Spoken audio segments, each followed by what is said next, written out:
임나의 위치 문제가 본질이라고 얘기를 했잖아요. 일본 서기로 본 임나의 위치. 자, 일본 서기에 보시면 숭신천황조가 있어요. 숭신천황 65년조가 있는데요. 여기서 임나에 대해서 최초로 설명이 나옵니다. 뭐라고 나오냐면 숭신 65년, 이때가 BCE 33년입니다. 가을 7월에 임나국이 소나 갈길지를 파견하여 조공하였다 이렇게 나오거든요. 그러면서 임나를 설명합니다. 야, 임나라고 하는 것은 축자국에서 2000열이 떨어져 있고 북쪽은 바다로 막혀 있으며 계림의 서남쪽에 위치하고 있다. 이렇게 이야기를 하거든요. 자, 이것은 뭐냐면 임나의 위치는 어디냐? 세 가지 조건이 맞아야 된다라고 하는 겁니다. 축자국에서 2000열이 북쪽은 바다로 막혀 있고 계림의 서남쪽이다라고 하는 거예요. 이 세 가지 조건이 맞아야 되는데 먼저 하나씩 알아보도록 하겠습니다. 자, 축자국에서 2000열이, 이 축자국은 어디에 있냐면요. 큐슈의 북부에 있습니다. 축자국에서 2000열이라고 하는 것을 알 수 있는 것은 뭐냐면 삼국지 동이전 외인조에 보시면 이 일본 서기와 비교해서 이 위치를 알 수 있는 그 구절이 나오게 됩니다. 거기 보시면요. 구야 한국에서 바다 하나를 건너 1000리를 가면 대마국이 된다. 그러니까 김해에서 1000리를 가면은 대마도가 나온다는 거예요. 그리고 여기에서 다시 현해탄을 건너서 1000여리를 가면 일대국이 된다. 이 일대국은 일지도라고 하고요. 우리가 잘 알고 있는 이끼섬이라고 합니다. 자, 이끼섬이 있고요. 다시 바다를 건너서 1000여리를 건너면 말로국에 도달하게 된다. 이렇게 나오거든요. 자, 이것을 잘 보시면요. 삼국지 위서 동이전 외인조와 일본서기를 한번 비교를 해보도록 하겠습니다. 일본서기에서는 축자국에서 2000열이라고 했잖아요. 자, 구야 한국에서 1000열이 하면 대마도가 나오고 또 1000열이를 가면 일기도가 나온다. 그리고 이 일기도, 이끼섬에서 1000열이를 가면 말로국이 나온다는 거예요. 이 말로국의 주변에 뭐가 있냐면 축자국이 있습니다. 그러니까 일본서기에서 얘기하는 축자국에서 2000열이라고 하는 것은 어디를 얘기합니까? 대마도를 얘기하는 것이죠. 자, 이것을 실측이라고 하죠. 1000열이라고 하는 것을 지금으로 보면 한 400km 정도가 되는데요. 실측으로 얘기하면은 1000리만 되더라도 저 구야한국, 김해를 넘어갑니다. 그래서 3000리라고 하면은 벌써 저 북한 땅까지 가요. 그러니까 이것은 실측이 아니다. 이것은 무엇을 얘기하냐면 바다로 가기 때문에, 배를 타고 바다로 가기 때문에 하루나절에 가는 거리를 이야기합니다. 그래서 섬을 가서 하룻밤을 자고요. 그때는 등이 없잖아요. 오후 4시, 5시가 되면은 어석어석해집니다. 해가 지니까 거기에서 머무는 거죠. 그래서 일기도에서 대마도로 갈 때도 하루를 자고 대마도에서 또 다시 배를 타고 김해로 갈 때도 하루를 자는 것이죠. 그래서 그것을 1000리라고 표현을 한 것입니다. 자, 이것을 보면 명확하게 축자국에서부터 2000열이라고 하는 것은 이끼섬을 지나서 대마도에 도달한 거리라고 하는 것을 알 수가 있습니다. 제가 대마도를 갔을 때 가장 중요한 게 조선통신사가 있잖아요.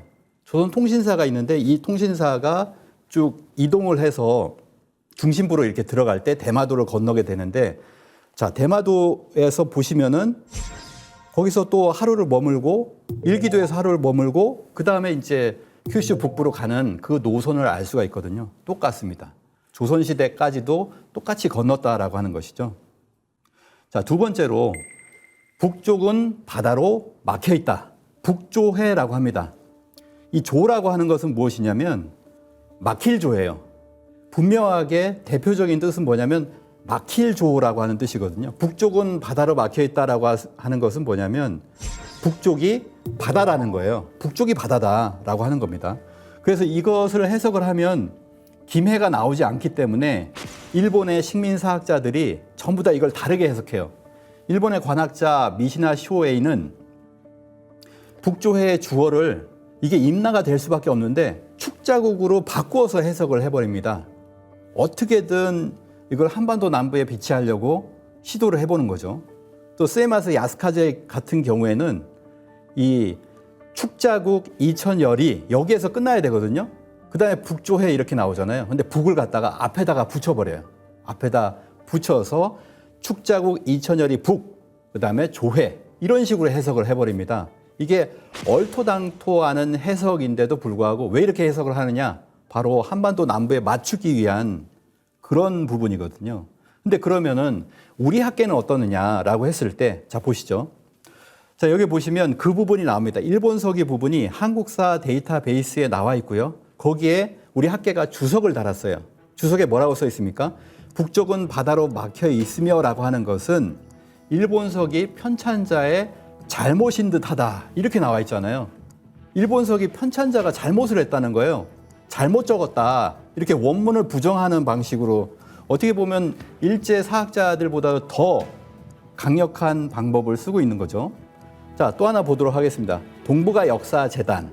여기에서 일본서기 번역서를 냈어요. 거기는 뭐라고 써 있냐면 축자국을 떠나 이천열이 그다음에 북으로 바다를 사이에 두고 이게 번역이 막힐 조자이기 때문에 이것은 바다를 사이에 두고라고 해석이 안 됩니다. 이렇게 번역되면 뭐가 되냐? 오역이죠. 완벽한 오역을 자행해서라도 이게 한반도 남부의 기매일 가능성이 나오게 하기 위한 그런 번역을 행한 것입니다.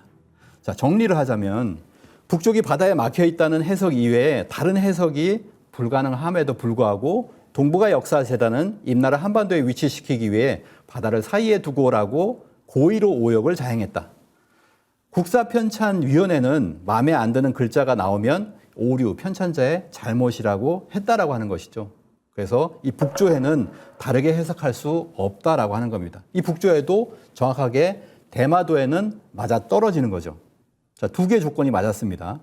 자, 세 번째 조건은 뭐냐면 계림의 서남쪽이다라고 하는 건데요. 이 계림은 당시의 신라를 얘기합니다. 신라의 서남쪽이다라고 하는 부분은 김해가 맞을 수 있죠. 무추로 봤을 때는 맞을 수가 있습니다. 그렇지만 지금 두 개 앞에서 보는 두 개의 조건이라고 하는 것은 전부 바다와 해류에 해당이 돼요.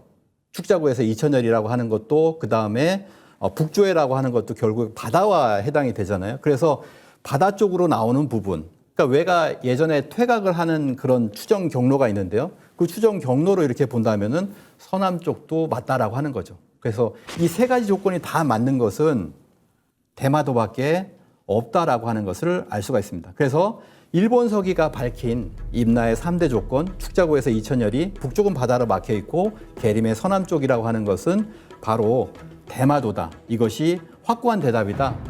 예전에 역사 논쟁을 한번 한 적이 있었거든요. 근데 저도 이렇게 사실은 나갔었습니다. 그 상대편에 이도학 교수가 있었는데 이 이도학 교수도 인정을 했어요. 이 기사, 일본서기 숭신 65조에 의한다면 임나는 지금의 대마도가 맞다라고 얘기를 했습니다. 그러나 뭐 다른 얘기를 하려고 이제 전제로 깔은 거지만 이 부분에 있어서는 맞다라고 하는 얘기를 할 수밖에 없는 것이죠. 그래서 임나는 대마도는 일본서기의 확고한 대답이다라고 이야기를 할 수가 있겠습니다.